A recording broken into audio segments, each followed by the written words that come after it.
Now, Far Cry 4 has the unenviable position of following on from brilliant games. It's not too bad a problem to have, but it can sway your judgment a little bit. I mean, let's face it, Far Cry 2 was amazing, and you either love it or you hate it, sure, but I thought it was one of the best games we've ever made.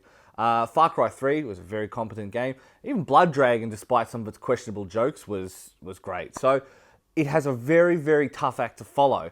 And so they've decided to continue with the formula that you know and continue along with the emerging gameplay, the open world, chaos-driven, mix of wild animals versus, an evil army fighting against you, blah, blah, blah, blah, blah, that usual formula. But they've shifted it to the Himalayas. So it's actually really changed how the game plays. But to begin, you go back to Kirat. You go back to Kirat, which is the home country of your parents. You're there to take your mother's ashes. You very quickly learn that you and your family have a name in that country, and you get introduced to the big bad, and it just goes on from there. So it's really great in its over-the-top, borderline Bond villain-esque exploits. So you meet the main character, the main bad guy, Pagan, and he is really over the top with that real British accent, which is interesting for someone who's meant to be from somewhere in between Nepal and India. But it also makes sense from that that educated traditional colonial bad guy.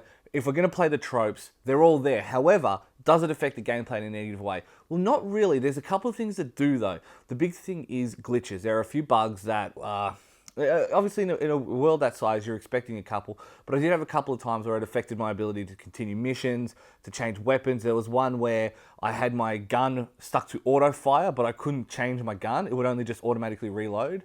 So I was basically just sitting there with an AK-47. So I had to reset for that. So there was a couple of times that it was really disappointing.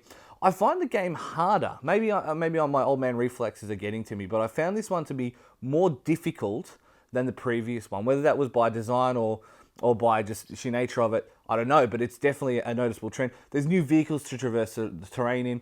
The weapon system is cool. It's all stuff you've played before, but does that justify playing it again? Well, yes. Despite all of the problems that I have with the game, it's still very solid.